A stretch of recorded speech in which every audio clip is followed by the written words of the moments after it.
Here we go. We have the first match between Shakra and Mamedyarov and Anish Giri going on. So let's see what we get. We get knight f3, knight f6. So Shak is playing e3 and b3. This is actually pretty funny. Bro thinks he's Hikaru. I played b3 on move 1 because I didn't care, but I probably would have played knight f3, e3, b3 if I had not played b3 on move 1. So I don't know if I like Shak's decision to play this, because obviously Anish must have prepared the system for me yesterday.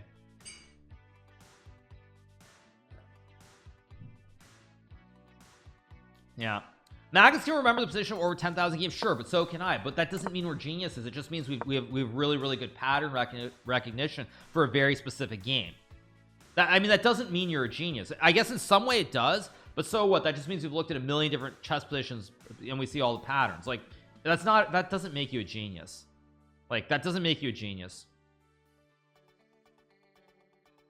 Okay, so we got bishop e2 from Shak. He's gonna play like d4 next move, I think, or castle and d4. It means you have an eidetic memory. Okay. No.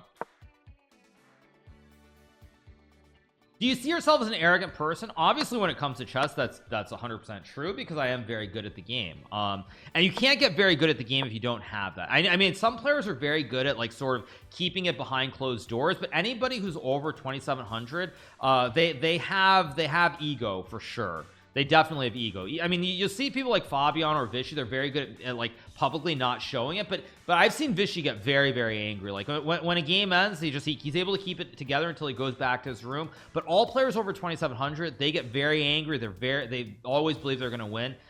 So yes, they all do. They all have ego. Yes, they all have ego. They think they're great at chess, but that doesn't mean that I think I know everything about everything else. I don't. And it's very important to keep that in perspective, because just because you're a genius, I just said genius, yeah, yeah, after what I just said, but just because you're really good at one thing doesn't mean that doesn't mean that you suddenly are like you know everything about everything. Yeah, told you. Yeah, I literally, yeah, thanks. The slip.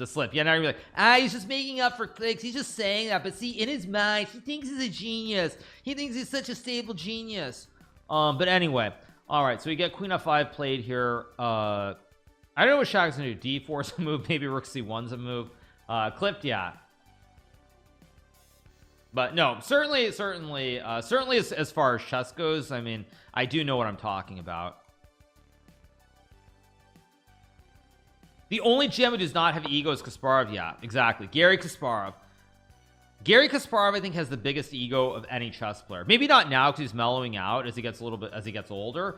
But I would say if I look at all the players, Garry by far and away has the most ego. Not even close, not even remotely close. You'll never see someone as into it, as crazy about chess as Garry. Yeah, nobody's got it going like Garry. Yeah.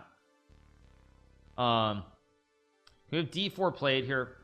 Do you think it's deserved? Well, part of the problem is that when you get really good at chess, like whether you're Garry or Magnus, like everyone's always telling you you're a genius. Like they're telling you you're a genius or the greatest person to ever walk the face of the earth. So you start to internalize it to some degree. I mean, I think that applies to almost any field, actually. Like, you know, if you become very rich, like a lot of these billionaires acquire a god complex, and it's probably for the exact same reason that everyone is out there sucking up to them, telling them they're the best thing ever, etc., etc., etc.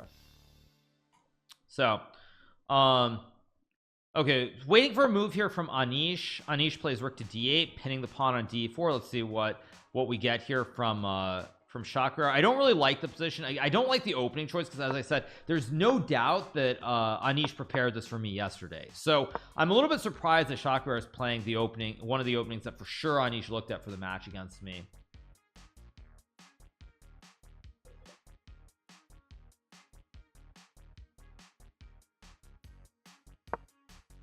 Get rook e1 here. Apparently a mistakes of e5. I don't know if Anish will play it though. We'll see. e5 is apparently really strong here, like really strong. But I guess the point is he wants to play e4, and after takes, you're hoping for some kind of fossil here on the diagonal, but I don't know if it actually works. Anish definitely thinks he's a genius. I don't know. I don't care. Yeah.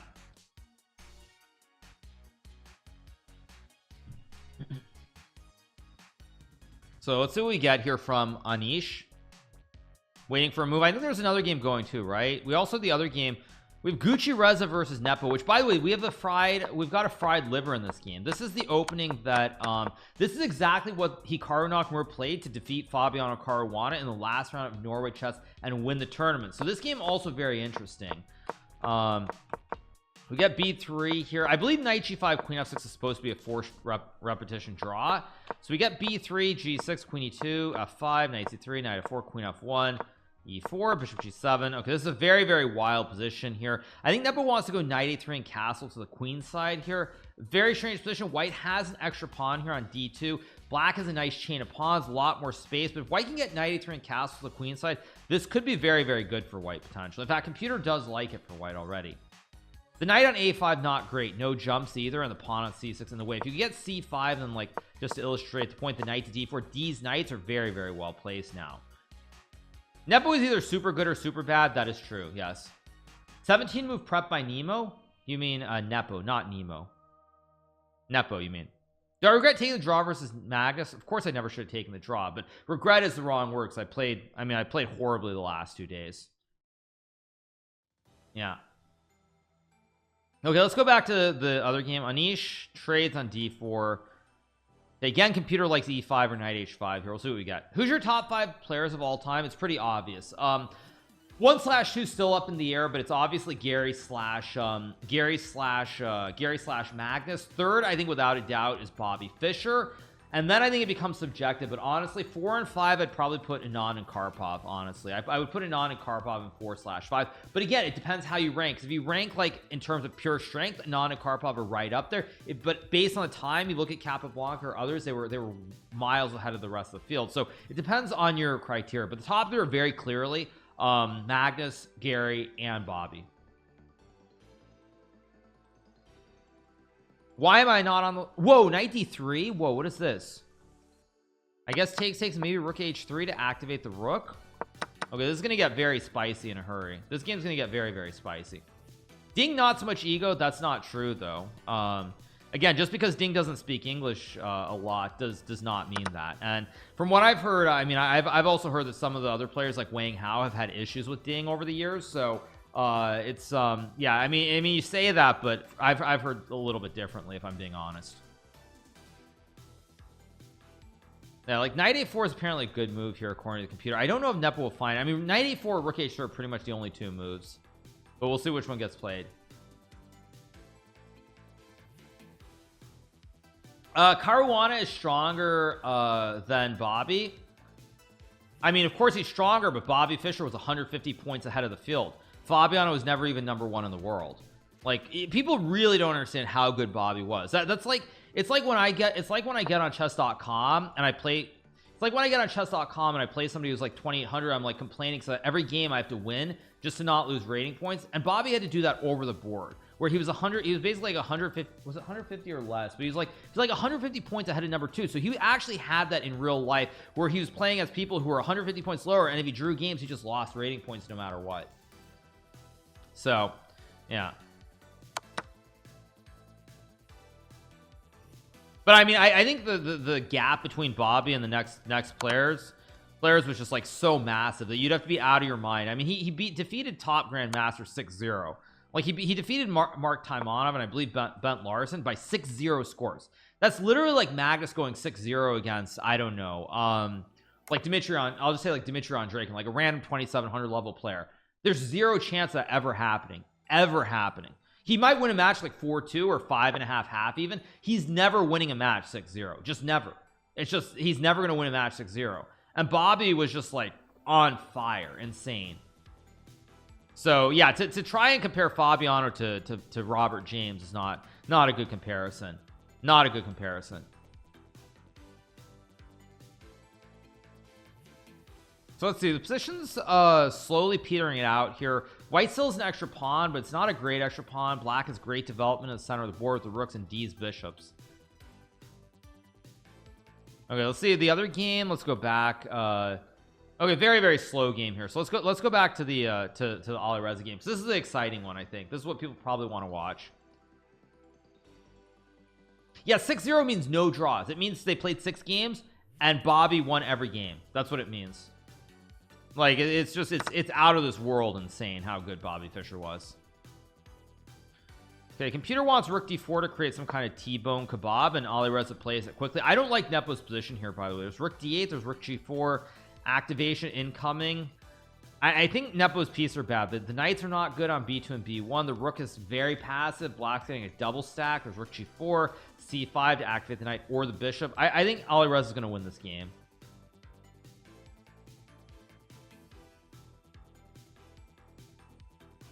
Yeah, I think if Fischer was able to maintain it for even like another 2 years instead of quitting when he did, there's a very good chance that he's in the running for best ever.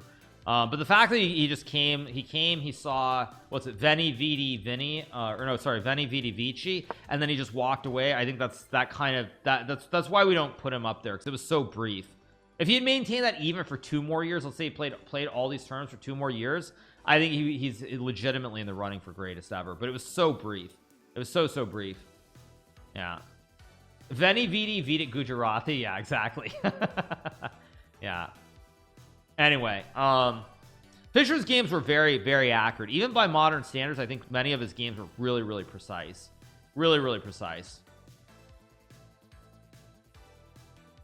So Nepo has a problem with the pawn here. I expect Alireza to win this game, just to be clear. I think Alireza is going to win this game. I expect him to win.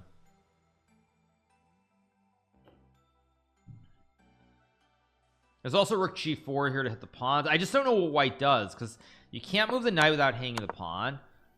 Your rook is in the corner, is stuck. You can't move this rook even, because then you hang this one. So it's like you can't move the knights or the rooks. White's pieces are very paralyzed here, and that's why I think that in this situation, even though Nepo has 6 more minutes, he's very hard pressed to come up with a plan. We'll get g5, of course.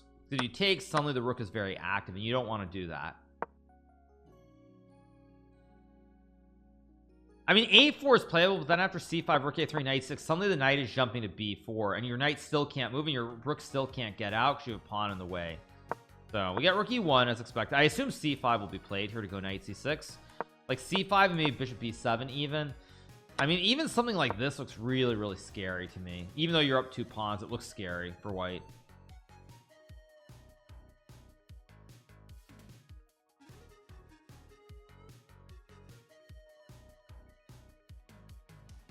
But at the end of the day, Nepo has a lot more time. He's got 12 minutes here. If Alireza had like 10 minutes, it would be much easier to play. With only 5.5 minutes, Alireza has to come up with a plan very quickly and just trust himself and play it. Okay, he's going to try to reroute the knight. He's not going to rewrite the hard drive. He's going to reroute the knight to either e4 or d3. That's the idea here for Alireza.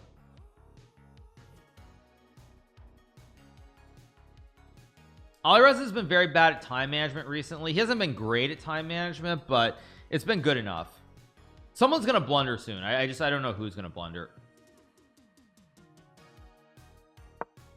Get rook e5 here. Apparently mistakes of rook f4. No, because f3 g4. Now you're gonna create the kebab on the second rank. That makes a lot of sense, actually.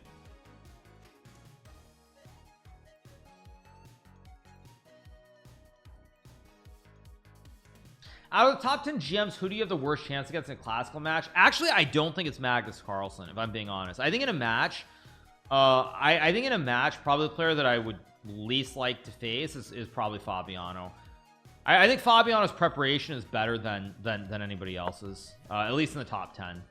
Yeah, I mean, I'm not saying that Magnus wouldn't score. Like, I might score worse against Magnus, but I think Fabiano's prep with white is very good objectively. With white, I'm not talking about the one-off in Norway.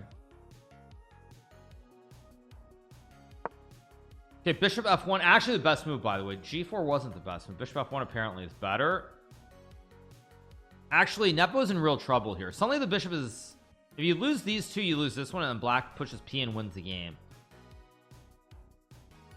Yeah, bishop f1's not a hard move. I just didn't see it right off. Nepo is in actual trouble here. One of my all-time favorites is Paul Kerr, another player who historically, like, one of the best players to never become world champion. Yeah, I think Nepo's in trouble here. I think this is starting to go in the wrong direction for sure. Just watch your peers interview recap on YouTube. A+++ content. Ha ha ha. I mean, I don't know. I don't know why Hans did that interview. I mean, my general read of that whole thing was like, I felt like everyone looked bad.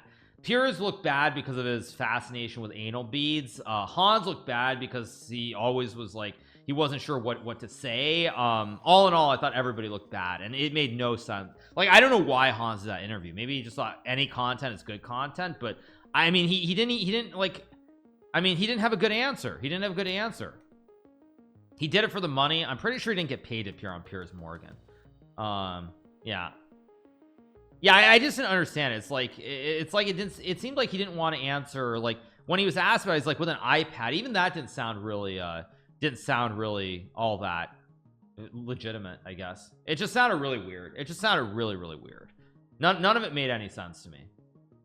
Oh, this just looks over. I mean, Nepo, if he finds moves, is still in the game, but I think Nepo very likely is going to lose because it's a situation where Alireza's moves are easy, they're reactionary. If you go like rook e6 to hit the pawns, there's rook d6 or knight d6, and if you lose these two pawns, Alireza just pushes p and wins the game. That's it. Yeah. So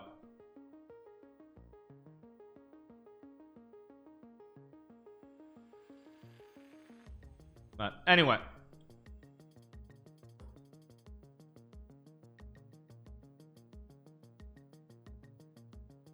okay, so let's see what Fabiano's gonna play here.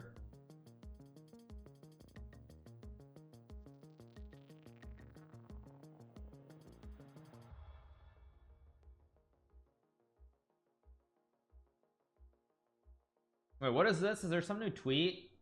Is there drama everywhere in chess, by the way?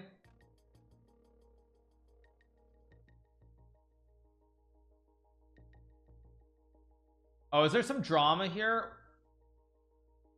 Oh, what is this? Sorry, let me open this for a second. Sorry, let's see. There's other drama too, obviously, in chess, because chess just continues to have drama nonstop. What is this? It says US Chess sent me a cease and desist demanding that on behalf of its members I refrain from contact with Scholastic teen members. This would stop me from replying to girls who reach out about my books and work, who see me as a role model, who prioritize their success and safety. Well, first of all, let's smash the let's smash the like button. That's the first thing. Let's smash the like button. What is this? Is this for this is not a joke. Unlike the seasoned assist that I apparently sent to Botez, this does not look like a joke at all. Wow.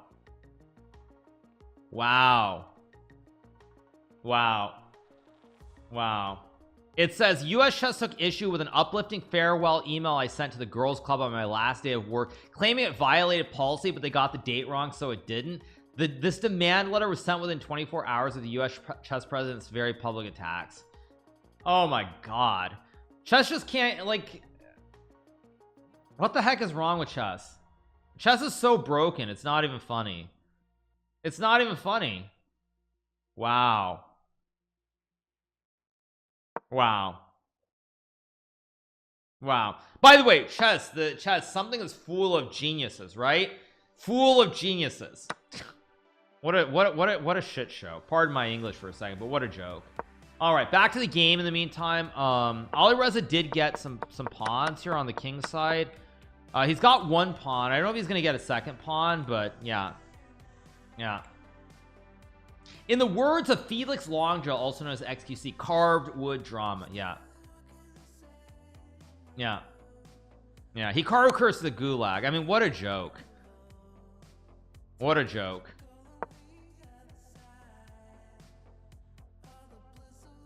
All right, let's see. There's knight d6 maybe. He goes bishop d3, which I actually like, but there's knight e3 now. Suddenly the knight is jumping, the rook is jumping. This is still good for Alireza, but it's going to be tricky with only 3.5 minutes left on the clock. Nepo has actually found a way to create a bit of a mess here.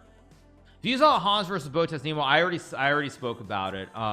You know, Hans trying to stir up drama, stir up every controversy he can for clicks, views, whatever you want to call it. It's what it is. I mean, people seem to conveniently forget that Hans was a big fan of poker only a couple of years ago. So yeah, it's all very strange. But you know, once people understand the reasoning behind why he's doing it, then it's easy to realize like that he's just kind of like being out there trying to create drama. You just have to understand the reasoning behind it. That's the bottom line. So we get rook d2, king a3, takes, and rook d3, or rook h2. Still should be a draw. Still should be a draw. So that's my general takeaway from the whole thing.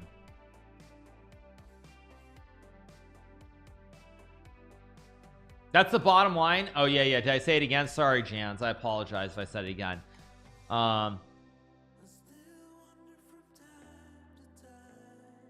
Yep. Okay, so apparently Alirez has misplayed this just a little bit, but it still doesn't seem completely clear. I can't believe Hikaru sent a cease and desist. I didn't do that, of course. That was an attempt of trying to be funny and making an actual like legal comment, which was very out of line. But again, it's what it is. It's not a big deal at this point, so that's how it goes. So we get king b3, probably rook h3, but I think once Nepo gets rook f1 and starts harassing the king with his rook, it's probably still within the realm where it's going to be a draw.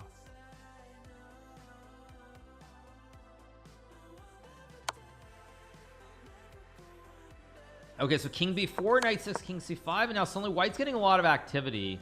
I mean, maybe there's takes and some kind of rook h4. This is apparently a draw. Oh, so you take, there's king c6 and your king gets... This is pretty dank. I'm not sure if Nepo is going to find this. Yeah, he goes king c2 way too quickly. He doesn't calculate the line. I mean, it's not easy to play that, but... No, I think he's going to lose. Is this Taylor Swift? Love story, jeez. Yes. All right. So we get rook f1, rook h8 here. I think this is going to be a draw pretty soon. Pretty classic song, right? I think this will be a draw just because for Nepo it's too easy to play. Too many checks everywhere. Did I hit 50,000 games on chess.com? I don't think I did. I don't think I did. Well, let me check my profile actually. I'm probably pretty close though. Let me check. Let's see. Let's see. How many games have I played? I'm at 49. Oh no, wait, I'm very far away. I'm at 49,882. No, wait, I'm still 118 games away. I'm still 118. It's not 18. I thought it was 18. It's 118. Yeah, it's 49,882 games. So it's still quite a ways away. Thanks for being transparent about your comments about burnout. We all feel it. Sometimes it sucks.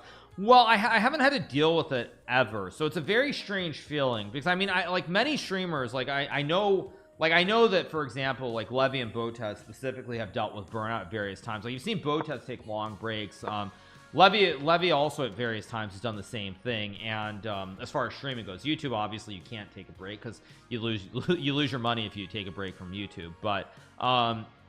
But still, like it's something that I haven't had to deal with, and so it's a little bit concerning, but yeah, it's what it is.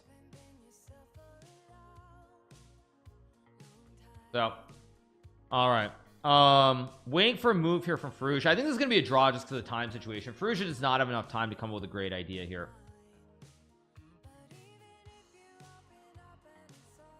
Maybe you're getting old. Well, I mean, to be fair, I've been doing this like pretty much non-stop since early 2020. Like the longest break that I've taken was I think recently, which was 1 week. That's the longest break I've ever taken from streaming. I've taken 1 week breaks, I think 2 occasions. Once when I went to Hawaii late in 2020, I think, or late in 2021, and then also about a month ago when I took a week off and went to Disneyland. So, or Disney World, sorry, it's not Disneyland, it's LA, but Disney World. So yeah, Tanya said a draw is least likely. I mean, a draw is very likely just because of the pawn situation. Probably headed for a rook and pawn endgame. So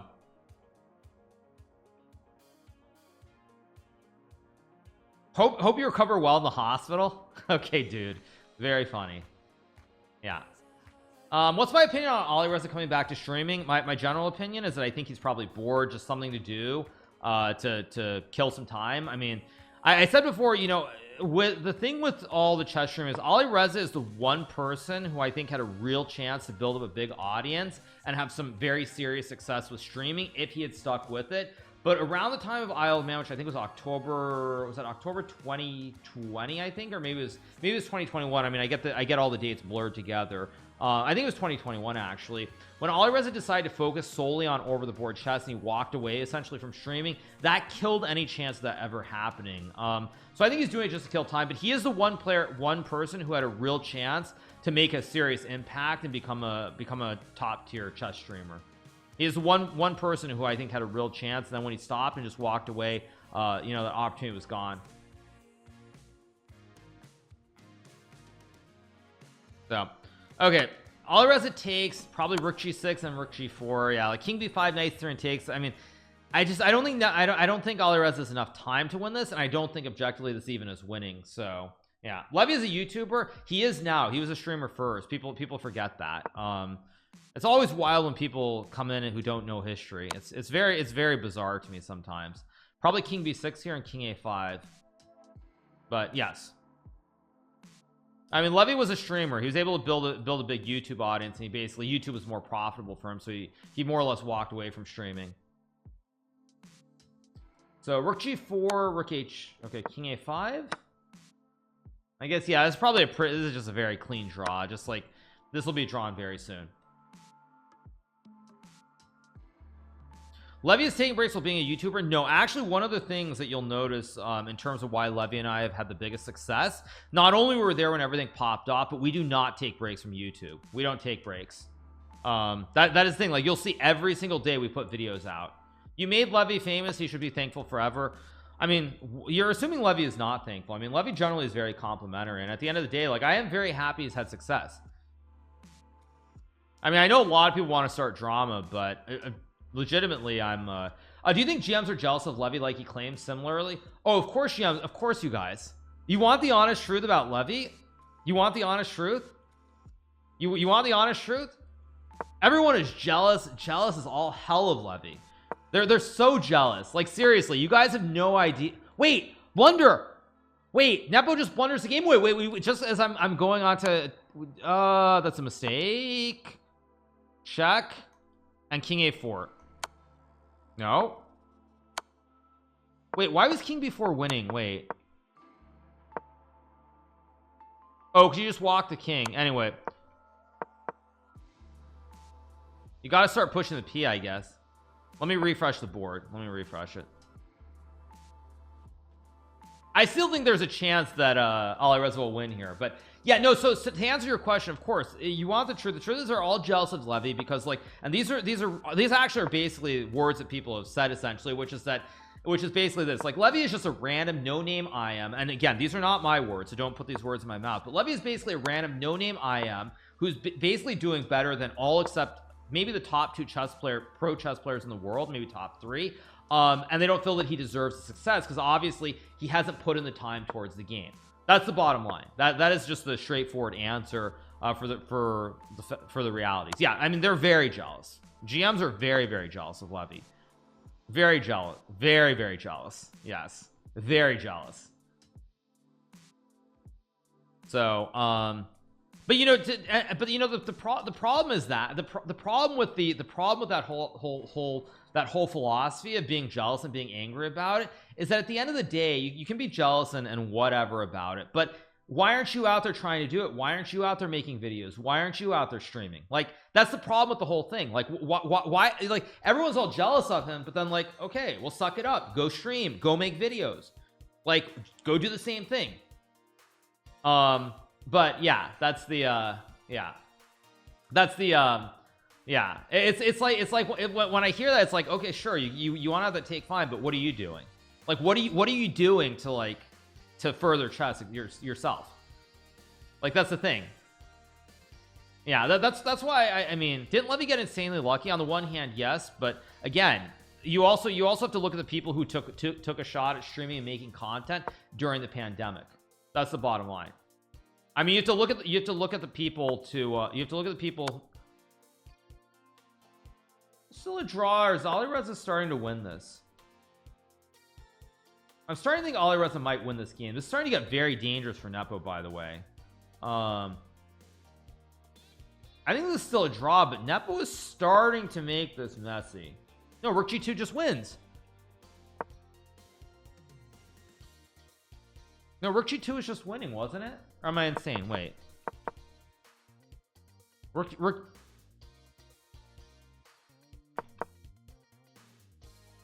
okay,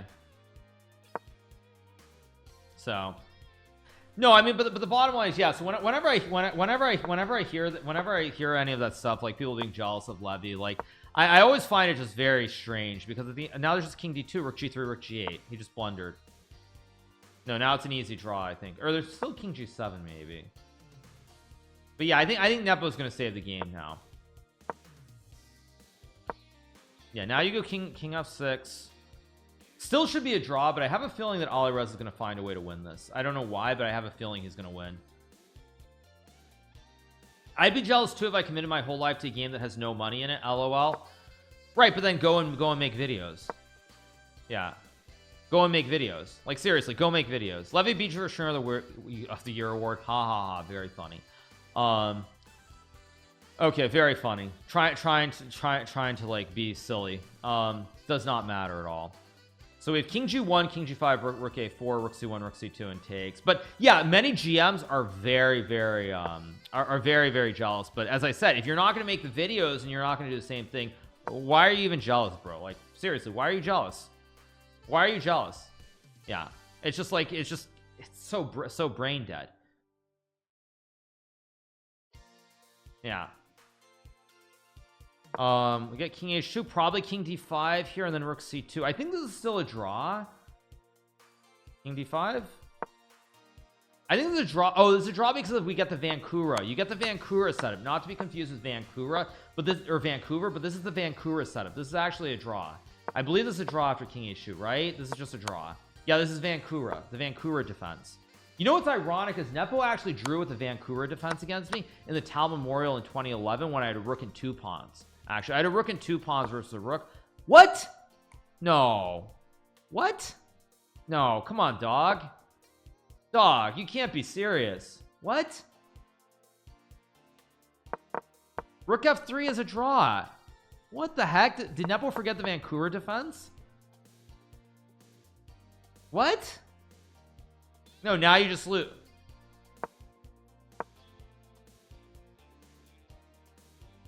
Not the Vancouver. It's called the Vancura, you guys. It's called Vancura. V-A-N-C-U-R-A. I'll even show you guys on Wikipedia. Yeah. Let me find it. It should be on Wikipedia, right? Let me see. The rook and pawn from Wikipedia. Control F. Let me find Vancura. Yeah, here we go. It's even in Wikipedia, you guys. Let's pull this up. Here we go. Yeah, see, you even see it. Let me change the scene so you guys can see it clearly. See, where is it? Which scene? 1 second. There we go. You guys see this position, also known as the vancura position here, is where the king and the pawn are like this. You see the king, pawn, and rook here, and the king and rook. Now obviously this setup is with the white side, but as you'll see, it's the exact same setup right here, where after rook f3 it's the same thing. The rook can't move away, and if you play rook a1, you go king h2, king c4, and then rook g3. And this is just classic vancura, because whenever you go to guard the pawn, I start checking your king all over the board, and then whenever you go away, I just touch the pawn again. You can never move the rook away because you hang the pawn. If you go check, I just go up. You still can't move when you come to guard. I just keep checking your king all over the board again, and then I go back, touch the pawn, and we get the same thing with king h2, and this is just classic vancura. And if you go a2 here, by the way, there's rook a3, and then you go here whenever the king guards the pawn, you just check the king away, back, guard, just keep checking the king, harass the king until the king runs away from the pawn, and then you go rook a8. Yeah, it's a classic vancura position. And now, of course, Nepo is going to lose. Yeah, I mean, just unbelievable. Just literally unbelievable that he forgot vancura. Yeah, this is just classic vancura with rook f3. Also, I think David Howell, one of the commentators on the event, he also saved this against me by playing the vancura defense in our game in the Isle of, or not Isle of Man, sorry, in Gibraltar some years back. I'm saying it wrong. No, it's vancura. Vancura, V-A-N-C-U-R-A. But vancura, I think, was a Joseph Vancura, 1898 to 1921. It was studied by Joseph Vancura, 1898 to 1921, published in 1924. Yeah, so this has been known since nearly 100 years ago, you guys. It's not Vancouver, it's called the Vancura. Vancura. Well, I didn't say 1.3 because it doesn't have table base, but I'll show you guys table base in 1 second. So Ziggy table bases. 1 second, I'll show you guys. Let's pull this up. Yeah, so position was white king is here, king is here, white has a rook. I think it was this, right? Let me go back. Let me refresh the board. It was rook a2. The rook's on f4. Rook a2 and the rook's on f4. On a2, king's on d5 is this position, right? Yeah, it's white to move, and rook to f3 is the only move that draws. You see, you guys? See, in this position, white to move. Rook f3 is the only move to draw the game here. It's called vancura. Okay, I'm not check, but yeah, rook f3 is the only move to draw the game according to table bases. Every other move is losing here, but rook f3 is a draw with perfect play. You see, it's a defense designed by GM Roberto Luongo. It's a very important defense to know, because if you don't know vancura, it's very unnatural to play rook f3 here, because you're used to, basically in these end games, you're used to, say, putting the rook behind the pawn. This is the normal defense with rook versus, or I just reset it, but generally speaking, that's how you do it, is you want to put the rook, you're so used to putting the rook behind the pawn, like it's very standard to do this. So if you don't know it right off and you don't know the specific rook f3 idea, it's very easy to blunder and mess it up. So Ali Reza wins the first game. Anish Giri wins the first game. So both players are leading 1-0 at the moment, and we'll wait for game 2. But I'm going to go use the restroom very quickly, get some more coffee, and we'll be back in 1 second. Sockfish gives 1.3 because it just keeps making moves, but it is a draw. But I'm going to go use the restroom. I'll be right back in a second. I'm going to get some more coffee, and we'll just keep rocking and rolling as we cover the AI Cup. So I'll be back very soon. Also, there was another game between Aronian Carlson, which I think was Vancura as well. Let me find the game. Yeah, let me pull this one up. Here's another example of the Vancura. I remember this was in the Sinkfield Cup, I think. So we get this end game here between Cagnus Marlson and Levon Aroni. Now see how Levon splits the pawns. We have the wide Pipo split, but this ends up being a draw because, as you'll see here, eventually we get the Vancura defense with the rook on f5 targeting the pawn on a5, and the game ends in a draw eventually. Whenever the king comes close, tickle the king, you wait, and then you keep moving all over the board. And then eventually when the king goes near the pawn, now you start checking the king away, or like this, and eventually rook f5, and the game is still a draw. And you just keep going, keep waiting, and it's still a draw. New C-squared tweet. Yeah, this is still a draw. See rook b6, and you just keep waiting. Just keep waiting. And you check, keep waiting, and then finally Magnus makes a draw. So yeah, 1898, dinosaurs roamed the earth. Exactly, yes. So yeah. But you see, this is the point. Like, it's a very important technique to know because it's a forced draw. And Levon Aronian knew it when he played Magnus Carlsen in 2014. So, all right, back to the chess. Let's keep going. Let's keep going. So, yeah, actually, I'm going to use the Russian very quickly, and I'll we'll keep going. So, give me 1 second, you guys. We'll wait for the next game to start. All right, you guys. So, let's keep going.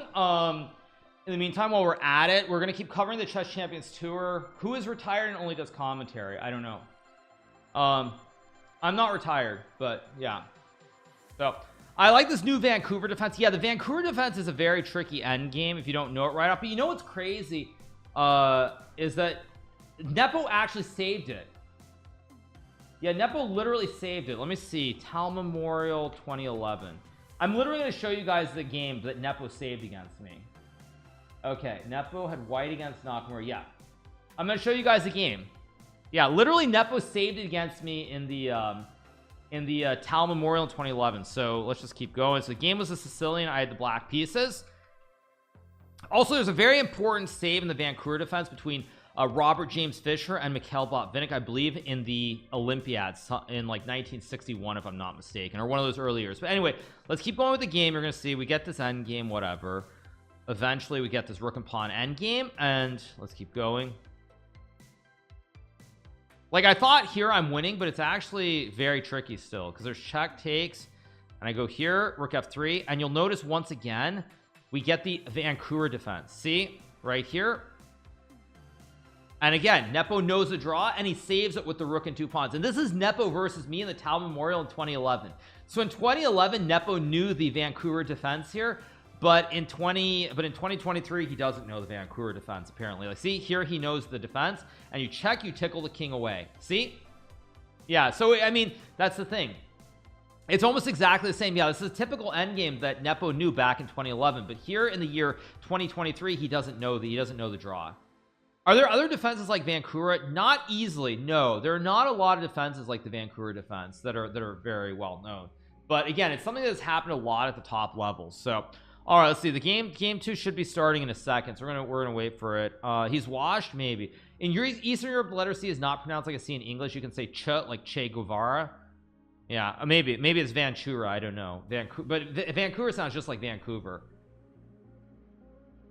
It does not work for the G or the B pawn. I'll show you guys why. How do I set it up? I guess I can create a new board. Let me create a new board. Chess.com now. So I'll show you. It only works for the edge pawn. So let me create a new board. Let me refresh this page. Okay. How do I set up position? Okay, let's get rid of all these pieces. Wait, what? How do I erase? I'm apparently stupid. How do I get rid of the pieces on this board? Can someone tell me? Okay, there we go. And then I just delete it, right? How do I delete it though? Clear board. Okay, there we go. So let's say black has a pawn here and black has a rook here. Okay, here we go. White has a rook here, black has a king here, white has a king here. The reason it doesn't work, you guys, is because in this position, if you wait here, I can just hide the king besides the pawn, and I use the extra file and I push the pawn down the board, and eventually, like I'll just eventually make a queen here. So with the G pawn, it doesn't work because you can hide the king on the other side of the pawn, which is why with the edge pawn it doesn't work. So now to reload the page, whoops, didn't mean to minimize it. Let me reload the page. Set up position, clear board. Like the reason it works here is just to put the pawn here and the rook here. Or delete this. Pawn here, rook here, white has a rook here, white has a king here, black has a king here. Yeah, the reason that here it doesn't work is because basically the king can never hide. There's no extra file. You see, there's no extra file I can hide on. There's no extra file that I can hide with the king on. That's the problem. That's the problem. There's no I file. Yeah, there's no I can't get the king on this extra file here. So because of that, that's why it only works with the edge pawn. That's the reason. I'm too dumb for this, but I agree. Yeah, it's pretty dank, but you guys get the point. So anyway, game 2 starting here between Reza and Nepo in a second. So game number 2, Nepo must win with the black pieces or he will be eliminated. He must win. So yeah, that's why I like watching you. I learn chess. I mean, that's very dank. That's never going to happen in a game below a certain level. It's just not going to happen. That's the bottom line. We get e4 here.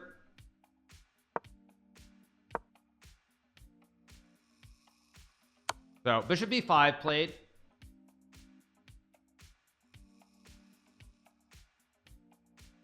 Knight d7, probably castles. This is what was played yesterday by Nepo against Cagnus Marlson. Castles, a6 and bishop e2. Am I doing any prep for upcoming tournaments? Of course I am, you guys, obviously.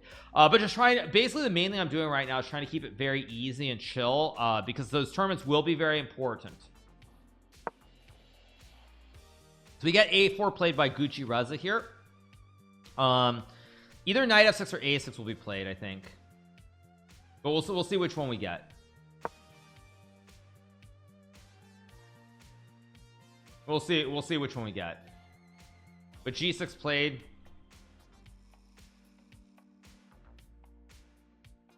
Probably castles, bishop g7, and rook e1 will be played. Did I hear about the Serbian Yugoslav Gian Borislav Ivkov? No, I didn't. Probably bishop c4.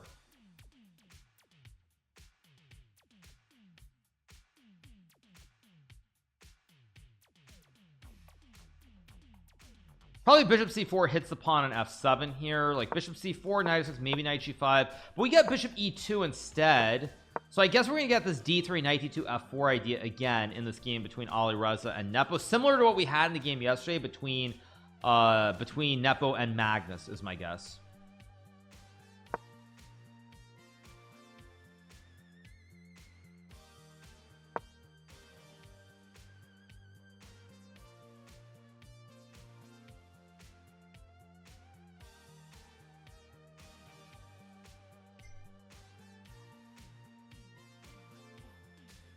So we get b6, probably d4 will be played here, d4 or d3 and knight d. You can go d3 and then like knight d2 and f4 like Nepo did against Magnus, or you can play d4 here as well. Both moves are playable.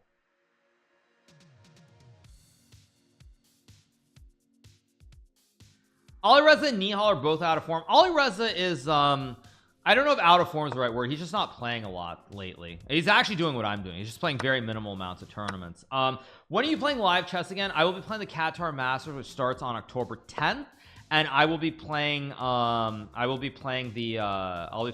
Grand Swiss in Isle of Man, which is right after that, around October 23rd, maybe somewhere around there. I feel like Magnus is very strong right now compared to last year. I don't think he's actually any stronger than he was last year. I think the main thing is everybody else is a little bit weaker because everybody else is playing too many tournaments and nobody's fresh when they play against him. And so Magnus on average is going to play better than everybody else. That's just reality. But I feel like he's playing a little bit below his peak performance, but everyone else is playing a lot worse than they were playing even a year ago. So that's my general takeaways. I think a lot of people are just playing too much chess, and their form is dipping a lot more than Magnus's. Like I don't think Magnus is playing great, but everyone else is playing significantly worse, I would say. Like Nepo's match against Magnus yesterday, great example where Nepo should never have lost a couple of those games. So I think everyone's dealing with it to some degree, maybe burnout or whatever you want to call it, but everyone I think is dealing with it. It's just that Magnus on average is better than everybody else. That's just the reality. That's just the reality. So, all right, we get what is this? Knight b4. Wow. Maybe knight d5 is the idea. Just use the knights in the center. Interesting choice. Very, very strange. Very, very strange idea from Alireza in this one. Very, very strange. We got knight d5. I guess like knight d5 will be played. Do you think a GM helps you with life or anything else? Absolutely not. Absolutely not. Queen d8, probably bishop e3 to put pressure on the pawn. Bishop g5 also move. One of these two moves will be played. I don't know which one he'll go for, but one of these two moves will be played here for sure. Take a vacation. Somehow everybody's playing below their true ability. Well, I mean, I think that's but you know, at the end of the day, if you think about chess, and I'll give you guys the second hot take about this.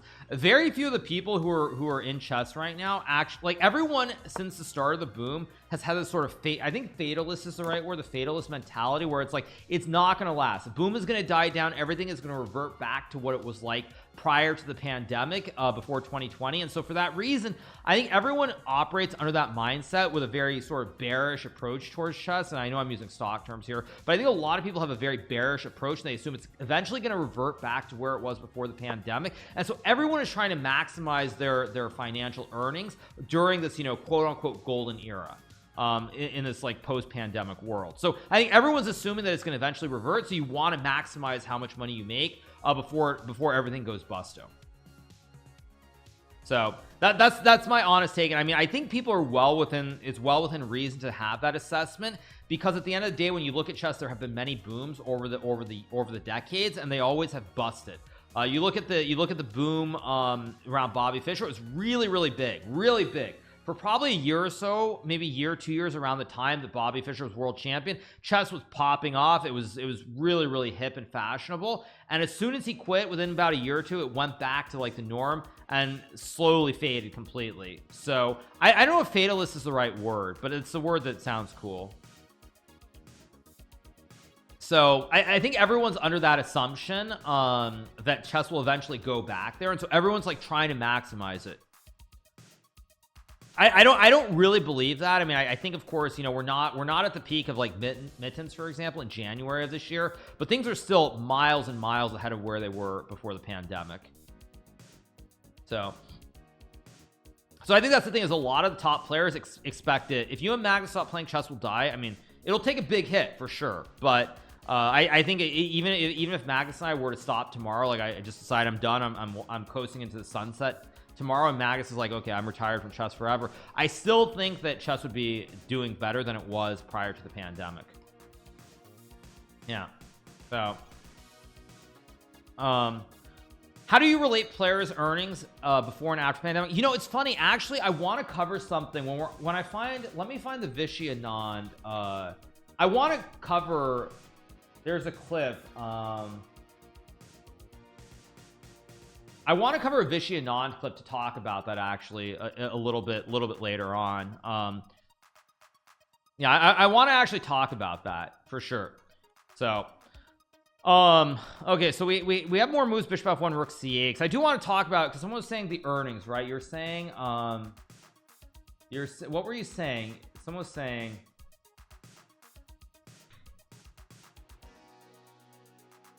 let me see if I can find it.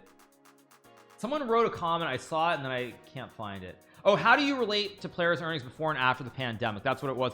The earnings are a lot higher for everybody. I would say on well, not for everybody, but I would say for players, for example, who are playing these online tournaments, it's been a big boon. I would say like Fabiano, for example, is a good example of someone who's benefited immensely from all the online tournaments. I think his income is probably, I would say, compared to when he was playing chess solely professionally, I would bet he's had at least like a 65-70% increase. Is what I would say. He's probably at a 65-70% increase in his yearly earnings, just an estimate, of course, or a guesstimate or whatever, relative to before the pandemic. So it's been pretty huge for Fabiano. And I say that I use Fabiano as an example because for Fabiano, he's someone who's still playing chess professionally, playing all the tournaments, but the online tournaments have complemented his income tremendously, and that's fantastic. It's fantastic for him, and I'm very happy. Duda, another player who I think got a big sponsorship in Poland, but also has played a lot of the online tournaments as well. So for the pro players specifically, some of them have done very well. Have done very well. So we get e6 played here. Let's see what happens. I mean, knight e3 or knight f4. I don't really like Alirez's approach in general here because I feel like in a situation where it's must draw, Nepo can go like queen c7 here, maybe knight c5. It just doesn't feel amazing in terms of must draw. I feel like this game is going to get very nervy, very nervy.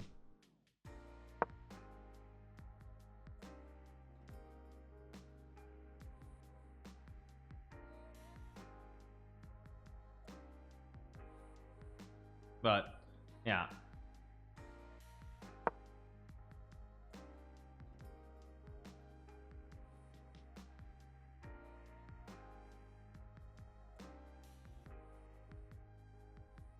I still think that Alireza has a good chance to save the game, but or not save the game, but like not lose. But it's gonna get nervy. This is actually gonna be a game in a situation where he only needs a draw. It's gonna be very nerve-wracking.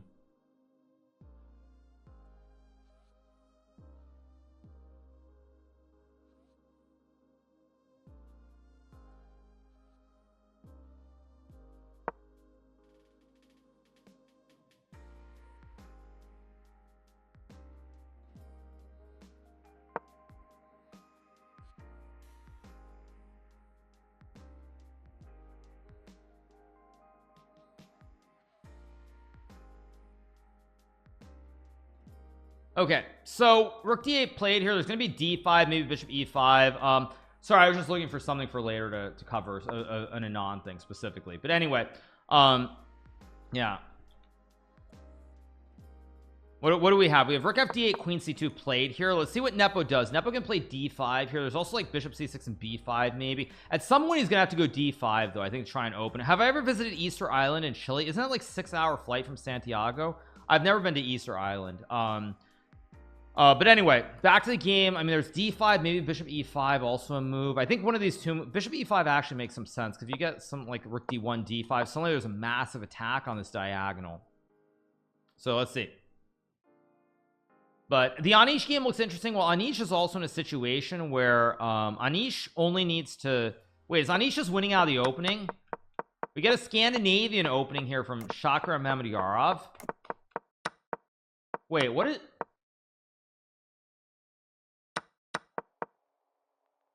G5? G5. The things people do in must-win games. He's in a must-win situation, so he's like, okay, who cares? I'm just gonna sack a pawn. I'm gonna mate him on the G file, right? Just use that G file for the win. But yeah, I mean, this is just horrible. This is actually just winning for Anish after knight e5 and like queen d4. But all right, whatever. I mean, you're in a must-win situation. You got to go all in, as they say in poker. All in, boys, all in. Okay, so what happened in Nepo's game? We got bishop c6 to target the pawn in a4 here. Yeah, pretty funny though. Pretty funny.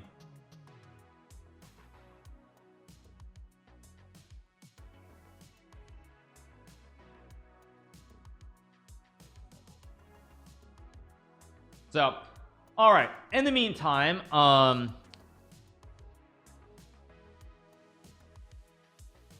do I play poker? Of course I play poker. That's also that's one of the funniest things about Hans's comment is that the amount of chess players who play poker is extremely high. I would say, like, if you look even at the top players, the amount of top players who've dabbled and played even one tournament online or one tournament in person in a live casino, that number is very high. I would bet that if you look at the top, I was saying top 10, but I think if you look at the top 100 players, I bet that 80% have played at least like one poker tournament online or in a casino. Like, I bet 80% have done that. And yes, that does include Hans Niemann, by the way, to be clear. So let's see what we get. 93 bishop b7 is played here. See what Alirez is going to do here. Apparently this is not the best move, but he still played it anyway. So let's see what we get here. Still want, I guess like Nepo wants to go d5 at some point, because the bishop was on b7 initially though, so I don't understand what he's doing, because he just went back. At some point I think he's gonna have to go d5. Chess and poker go hand in hand like rice and butter. I mean, they just go hand in rice and butter. Actually, I guess rice and butter do go hand in hand, kind of. But anyway, I know that's correct, but anyway, whatever. We get h5 played here. I guess the idea is to play h4 again. Nepo moving extremely fast here. Time situation is going to play a role. It's bread and butter, not rice and butter. I'm such an idiot. Chess players are geniuses. Chess players are geniuses. Yes. Chess players are geniuses. Okay, we get rook d1 played here. But actually, to beat Shaq, no, did Shaq just lose? Yeah, Shaq is still losing. Nothing has changed in Shaq's game, so let's go back. Yeah, rice and butter, then you know you're mixed Asian. Well, it's like Indians love their rice and butter, like all like the kormas and like the masalas. Oh, such good stuff. But you gain, as Vladimir Kramnik, the former world chess champion, say, anytime he eats Indian food he gains 2 kilos, so you can't eat Indian food all that often. So we got queen e7 here. I love that the weak engine on chess.com says h3 is best. h3 will never be played here. Never be played. What is the score if they draw? If they draw, Jan Nepomniachtchi is eliminated because Alireza won the first game. So the big match is going to start pretty soon, you guys. Kramnik is always wrong. Okay, he's always wrong about everything. Yeah, always wrong. You gain 2 kilos at first, but then you quickly lose 6 kilos. Okay, Shay Doc, that's a good one. But anyway, let's get back to the game. We got a5 here, probably knight d3 and b5 will be played. And we'll go from there. Yeah, so we get a5 b5. I mean, I assume Alireza will trade and go like queen up 2 here or something like this. But I mean, there's takes or queen up 2. I expect something to happen here on the queen side though. Yeah, 0.0% chance he plays it. Yep, exactly.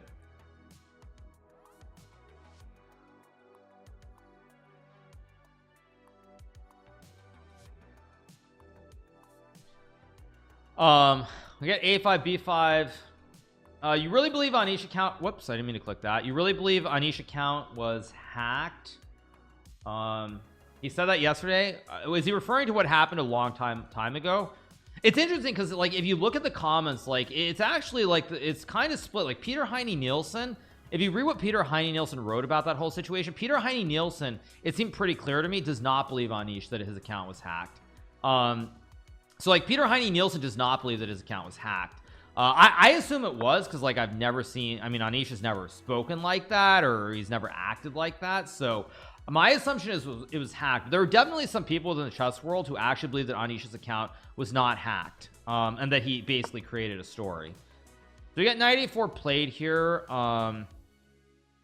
Let's see what Firouzja does here. Apparently knight a4 is not the best move, but I kind of like knight a4 here to put pressure on the pawns on c3 and b2 here. So yeah, we'll see. Bishop d4, I like this, but I'm kind of worried that at some point there's gonna be e5 and d5 just to smash the center. You got a big black center. I'm not loving this. I'm not loving this. I'm not loving this for Alireza at all. If black gets a big black center here, this is gonna get very dangerous. Very, very dangerous. Very dangerous here. So let's see. Is Maxime playing good enough? Maxime could beat Anish, but I'm not feeling it. Simple answer. I'm not really feeling it. Bring it e or no e5. Wow. Nepo trying to win this pawn on a5, I guess. That's his idea here. Maxime is in good form relative to where Maxime has been for the last like 2 years. I think he's in the best form he's been in a very long time. Although to be fair, MVL also got steamrolled in like the first round of the World Cup by Sindarov. So it's very hard to judge. I mean, I think with chess we always have a recency bias where it's like, what did you do what did you do recently, basically. And so MVL's had some great results recently, but his last classical event was a complete stinker in the World Cup where he just lost to Sindarov in the very first match. I think first or second match he was playing. So it's tricky to judge. It's very tricky to judge. I think chess is very much a game where it's what did you do for me? What have you done for me lately? Yeah. Sindarov sent him off. Yes. See what Alireza plays here. I'm not liking Alireza's position here at all, by the way. He goes rook a1. I mean, I'm not. This is going in a very dangerous direction after knight c5 here, because eventually the bishop's going to be better on b7 versus bishop on f1. And Alireza is really trying hard to basically just stabilize the position and just draw the game, but I don't think it's going to happen.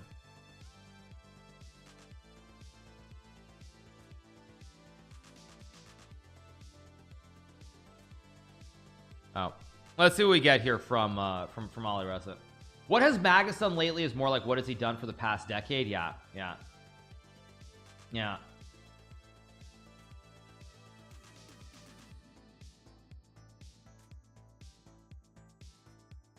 See what we get here from Nepo in this position. I assume knight c5 or maybe e5 will be played, although Nepo's trying hard to avoid opening up the position. I think he's waiting to get Alireza a little bit lower and then go for broke.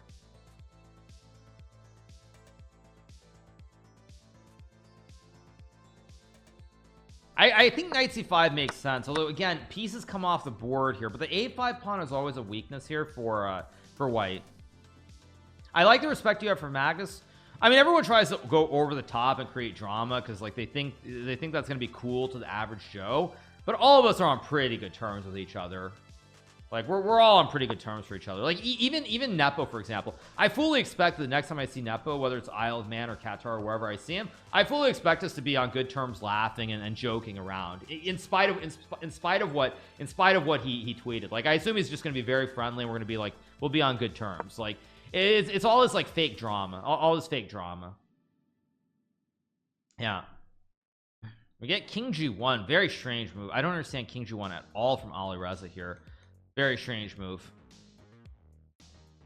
Probably knight c5. Oh, he goes rook d7. I mean, I assume the problem, I guess, for Alireza is he doesn't want to go f4 because it creates a weak pawn. But I think he's gonna have to go f4 and go for something soon. Chess World rivals WWE for fake drama. Yeah, I mean it is true. It's like, yeah, like I fully expect next time that I see Nepo, I fully expect him to just be laughing and joking with me. Even though online he's busy hating on me. I fully expect it. Like next time I see him, we'll just meet, we'll shake hands, we'll talk, it'll all be good. I fully expect that, by the way. Fully expect it. Maybe I'm wrong, but we'll see. So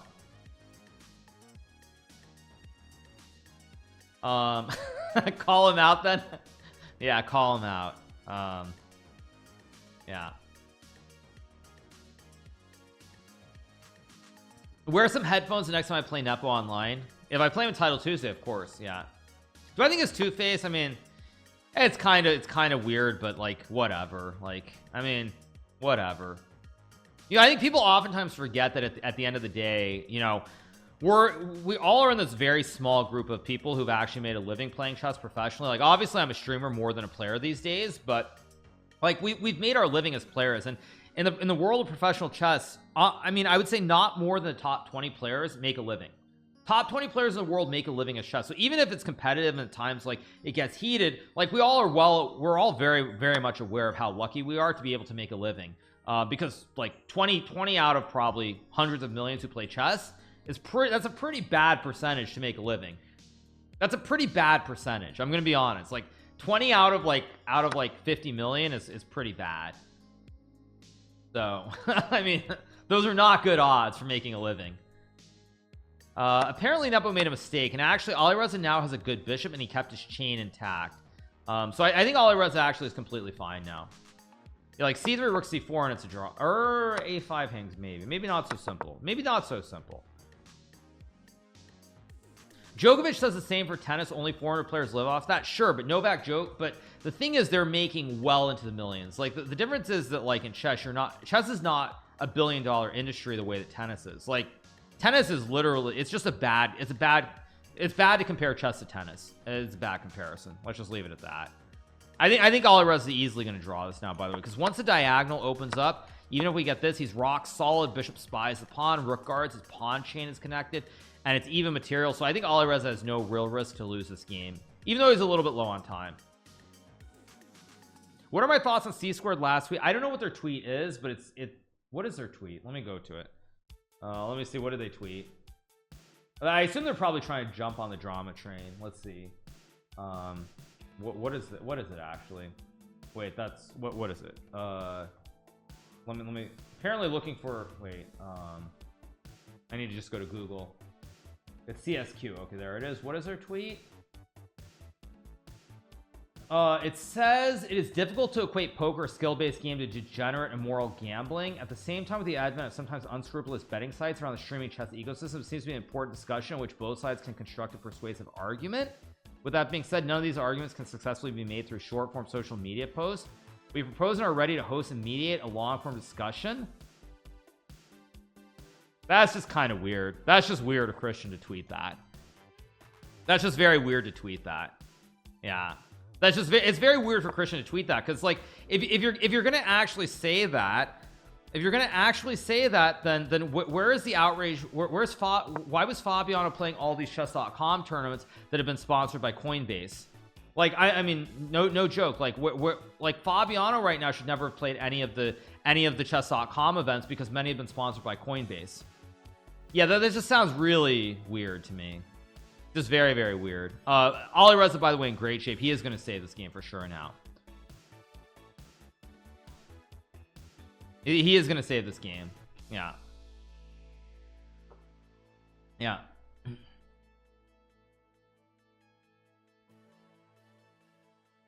Magnus won the FTX Cup. He won a whole Bitcoin. Yeah. Yeah. Hans, I believe, did mention crypto, but maybe it's everyone else who's mentioning crypto. Maybe I'm getting confused, or it's possible. But regardless, I mean, the whole thing is just like, it's just weird. It's just weird. Yeah. So, all right. Waiting for a move here. Well, I mean, I don't think Fabiano tweeted that, though. I'm pretty sure Christian Chirilla tweeted that. I don't think Fabiano tweeted it. But I'm pretty sure that was Christian. That was not Fabiano. Fabiano's playing in the event, so it was 100% Christian who tweeted it. So we get takes, queen a5, probably queen c5, right? Queen c5 to force queens off. Although there is queen e1, but nah, I mean, come on, Gucci. Take with the rook, queen a5, queen c5, make the draw, move on to the next match.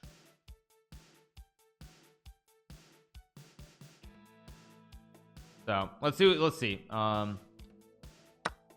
Takes and queen c5. Magnus for MVL. I assume that that Magnus will win the match. It's going to depend on the openings. If Maxime can survive the opening with black specifically and doesn't get just blasted out of the water, I think he has great chances. But I'm very worried about his openings with the black pieces against Magnus. Very worried. I said Hans's name more than 30 times. Okay. Who cares? Queen c5. Excellent move from Gucci Reza. No chance to lose this endgame now. Perfectly played late middle game to the end game here. This will be a draw. I assume Anish already won. Yeah, Anish already won his game. So okay, so this is the last game, and I think we're gonna have Magnus's match pretty soon. Yeah, I think we're gonna have Magnus's match pretty soon. Anyone know about Ding? Strange the world champion has not been in recent events. Yeah, I mean, I've heard various things from other top players along the way about Ding. Who knows what the exact situation is, but he's not playing chess. We do know that much. He is not playing chess at the moment. That's the bottom line. He's not playing chess.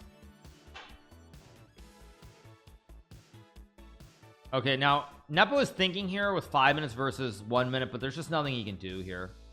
He doesn't want to trade the queens, but I think queen e1, I mean, even at worst case you can go queen g3 to force queens off the board. Just no chance to win. No chance. I expect queen e1 nonetheless, though. I expect him to go like queen e1 and like king g8, and I mean, maybe it's not so bad actually. Yeah, maybe it's not so bad after king g8. There's rook d1, there's also queen e3. I think actually if I'm Nepo, you got to go queen e1 here. You've got to go queen e1. What would happen to your chess skills if you took 1 week break? Absolutely nothing. I took about a 6-month break when I was at college, when I was not studying chess, really playing chess at all either. So Ding is not playing in the Asian games as far as I know, but what I was starting to say is that I took about 6 months off when I went to college, so it didn't affect me that badly at the time. Now it probably would affect me to some degree, but I don't think it would have a huge impact. Okay, he goes queen a1, another option. Because now after takes, as someone pointed out, there's no queen c3 to trade the queens. A little bit nervy here. A little bit nervy maybe still. Rook c7 looks good because rook d1 you have check and you mate. But rook c7, bishop c8, it still goes on. Here in rook f8, I mean, it still goes on with bishop e6, but maybe queen a3. Actually, queen a3 is a way to force a draw. Yeah, this is very good. Yeah, very simple.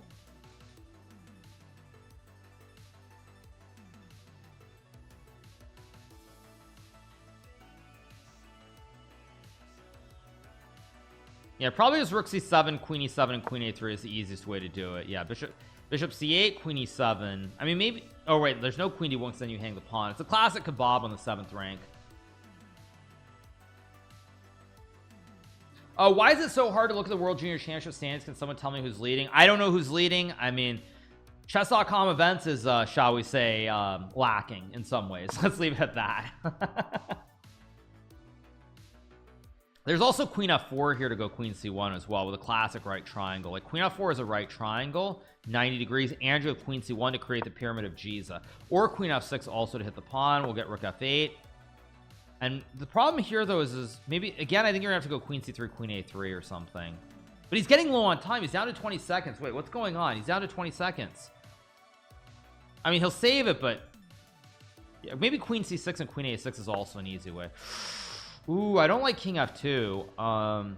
It's still good, but I would have gone queen c6 to hit the bishop and then just take and like I don't know, like queen b5 and queen c5, just make the draw. Like no gamble here. It's still good. He'll still survive, but queen c3, just bring the queen back. Yeah, just bring the queen back and trade the queens.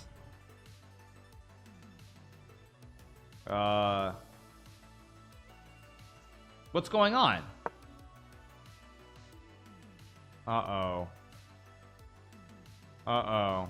There's like rook b8 here. There's also a5. I mean, I'm really worried about rook b8 and like a5, a4. I mean, this is not trivial anymore for Alireza to I mean, he still should draw it quite routinely because he's I mean, it shouldn't be hard, but a5, a4, I mean, an a3, like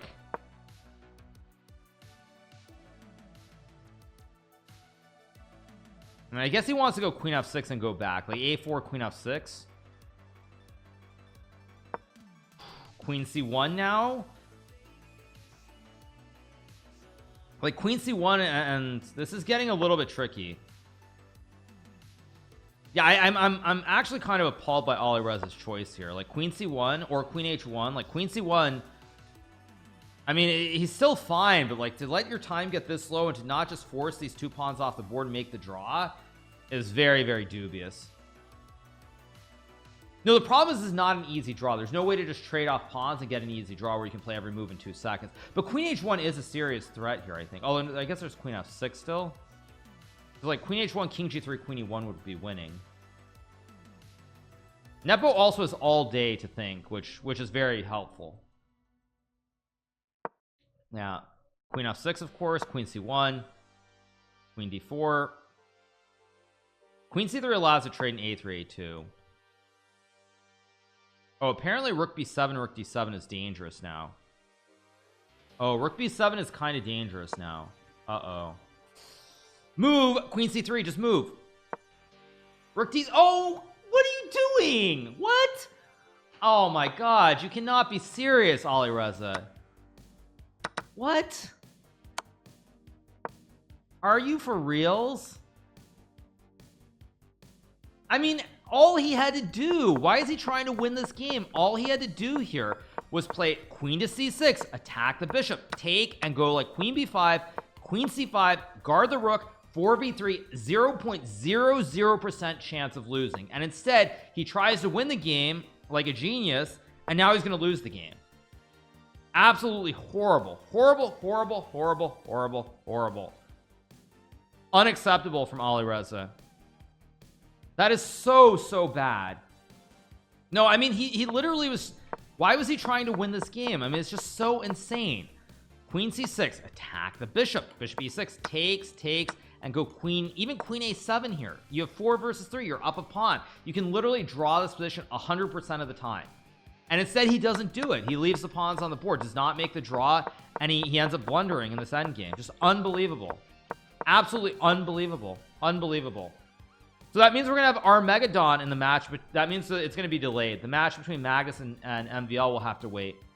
Yeah, now we have to wait longer for... I probably said horrible like 20 times there, but that was absolutely horrible. That was horrible. I think it was cockiness. I think he was trying to play the best moves and win the game because he was up a pawn, where all he had to do was force the draw. Horrible. Yep. Just so bad. Literally, all he had to do was force the draw. I mean, I cannot believe this, that he didn't play queen c6. It's such an obvious move, and takes, and doesn't matter that you don't win the game. It does not matter. You just have an extra pawn here. Just zero chance of losing. Could I draw SF with the eval bar? We mean this position? I would draw this position 100% of the time against Stockfish. Yeah, I mean, that's the thing. Like, you never can lose this. He had 30 seconds, you guys. You're acting like he had no time. He had 30 seconds here. He had plenty of time. Later on, once we get here, it's already difficult because he doesn't get to trade the pawns, and then there are tricks that exist. But yeah, I mean, just so bad. Yeah, time management has been abysmal. I think even queen c3 is still a draw. Takes and c4, takes here. This still should be a draw because you can go here and like g3 and walk the king back and take. But yeah, just unbelievable.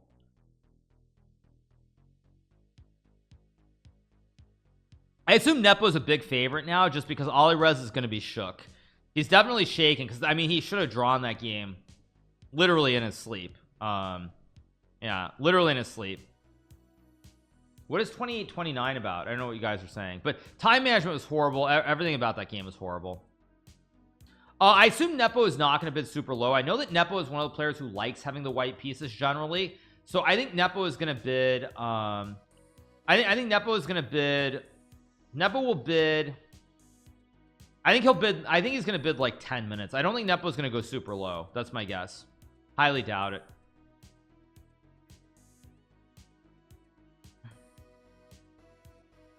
So that's my general guess. I think he'll bid like 9:59 or something. He'll bid right around 10 minutes.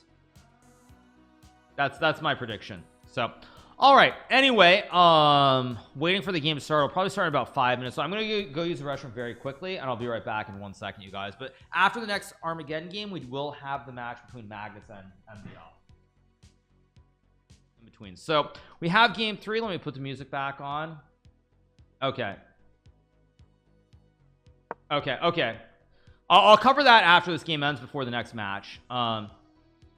No, but yeah, at the end of the day, I've lost no respect for Vishy at all. No, I mean, my respect for Vishy is immense. Like I was saying about this game, by the way, I had a feeling Nepo was not going to bid super low, and I knew Nepo would be happy to have the white pieces here. So it's very important you know your opponent. Like, I'm not in this event anymore, but if I were in this event playing Nepo and Armageddon, I actually would not bid super low because I know that Nepo loves having white in these situations. So if I were playing here, I think Alirez's bid was too low because Alirez is slightly overestimated Nepo. I think he thought Nepo was going to bid low, and Nepo did not bid low. This is Armageddon, so if Alirez doesn't lose the game, he advances to next round. He made a low bid of, I think, 8 minutes and 58 seconds.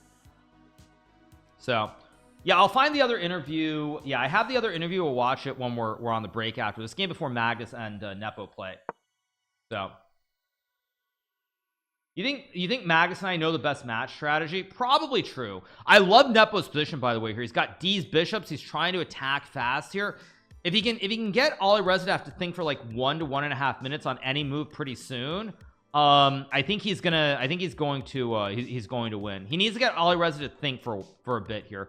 G4 is very aggressive here, but the problem is Alireza still is 6 minutes, so you don't want to like go insane just yet because Alireza can still think for enough time. Hikaru, I'm too old for bullet. I'm so bad at chess.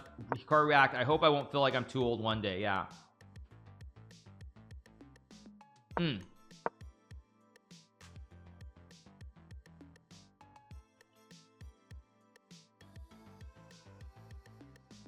Tough position to play here for Nepo. Actually, I don't like what's happening because after bishop e1 there's knight g5, and look at D's knights, they're hitting the rook really hard here.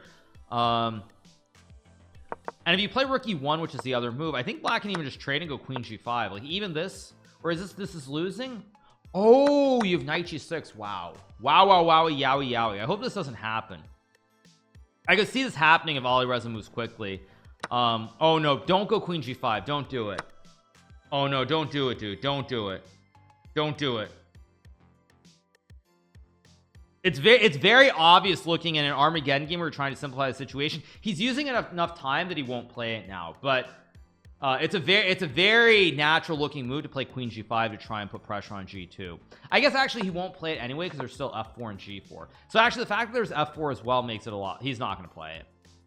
I didn't see f4, but if f4 g4 happens, this also doesn't look right. So you're not going to help white play f4 and reinforce the knight. So he'll play something else.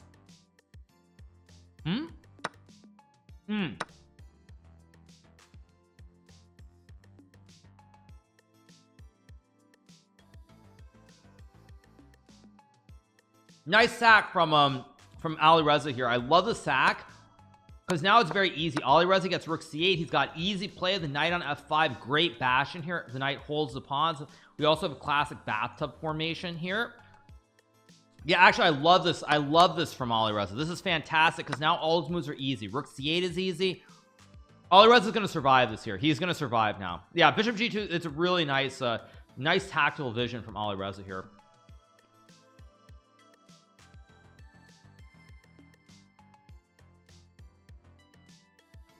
Like, even this is good. We get rook e5. I guess the idea is d5, but d5 always runs into queen g4. I don't know what rook e5 actually does. Like, d5 is never an option. Queen a4 or rook c8. No, I think that Alireza is completely fine here.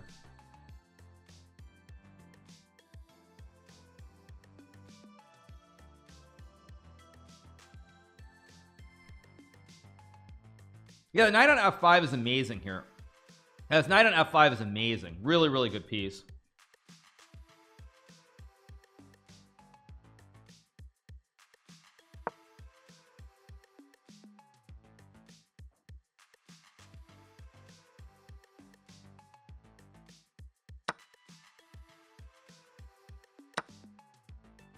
Obviously, rook c8 or knight d6 here.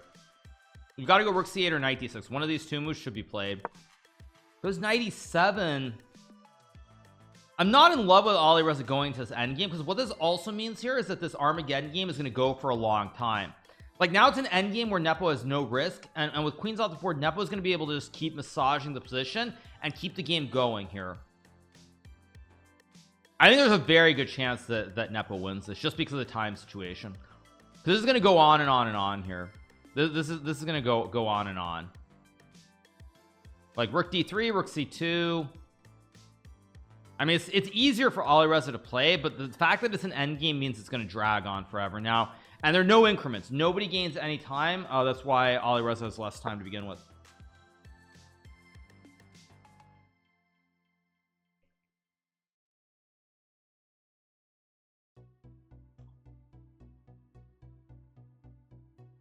Yeah. I do not like this at all.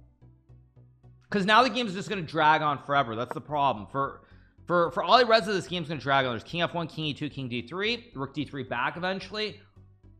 I mean, Alireza still has decent chance to save it, but I think that this is really dangerous in an Armageddon game. Really dangerous. Yeah, because the fact is, basically, Nepo is going to be able to move quickly as the game keeps going. And Nepo has no risk. He has 2 rooks versus a rook and knight. Unless there's some magical fortress, he's just going to continue to move on and on and on and on. I would probably bid around 10 minutes against Jan, or maybe a little bit more. Oh wait, this is a blunder because of c4. C4 is apparently very strong, but why? Takes and rook b2. Very dank idea. I don't know if this is really spot. You can spot this because you're just going to go c5 and get an outside a pawn eventually. Fairly dank. I'm not sure. c4 is pretty dank, but it's not insane. If Nepo uses his time here, I think he could definitely play c4, because c4 and just rook b2, and suddenly I think you're losing the game. Yeah, I think you're losing the game here basically. Oh no.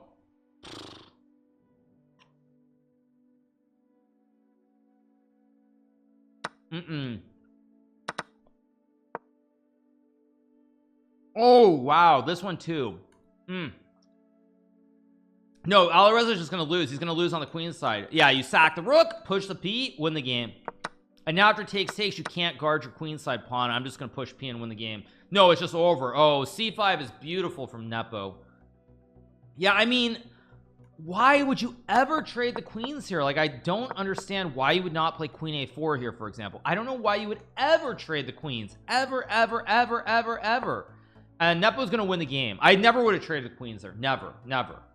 Yeah, that was a very weird choice from Alireza to trade. Also, because when you look at this position, like, look at the king. The white king is very naked. The knight covers the square, so you always have threats like queen g4, queen d1. These pawns are always weak in the center of the board. I mean, I don't understand it. In fact, this is actually already just this is almost better for black because the king is so weak on g1. Yeah, it's just so strange to do this. I don't understand it. Poor Alireza. I mean, he wins the first game, has a very nice first game. Second game, should never lose in a million years. He loses, and then this game he loses. Why would you ever lose to Anish? Because I blundered in the opening.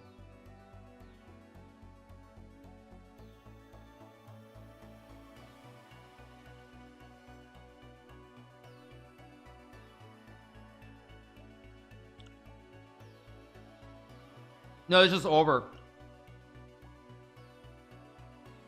Yeah, it's just over. Alireza is definitely not in his best form, but that was really tragic, though. Really tragic. All of the camps for Magnus's match, actually. Yeah. You're right. You're right. I will. You're right. I should actually add that, right? Do I have it somewhere, or did I delete it? I deleted it. Let me change the scene. Sorry, I'll get it back in 1 second. Let me just add them. You're right. 1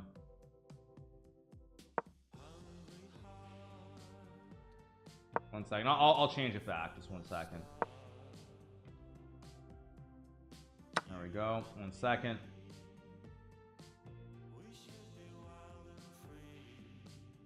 Actually, I'll make this full screen. That'll make it better. 1 second. Let me adjust it.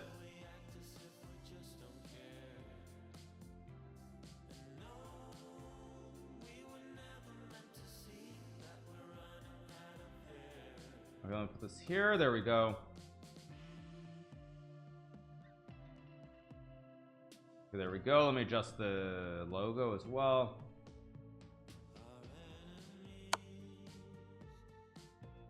there we go. All right, perfect.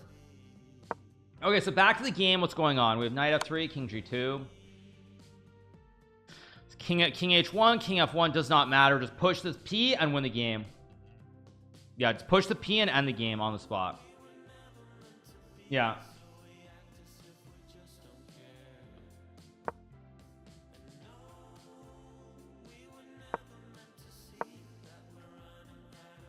This is over.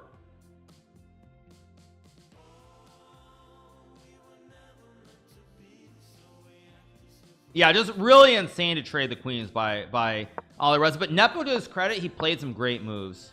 Yeah, I mean, just rook b7, a6. Like you stop the one pawn, and this pawn just goes up the board. Nepo wins, and he wins the match by a score of 2-1. A brilliant game from Nepo. He actually played a very, very good game in this one. Yeah, very, very good game. Alireza leaves. So we're gonna have the match between Magnus, I think, starting soon. Let me turn this off right now. We're gonna have the match between Magnus and who is it? Magnus and MBL starting pretty soon. But before we get going, there's also I think I'll keep covering the interviews. C4 and C5 was masterful from Nepo. Very, very good stuff. So let's move on.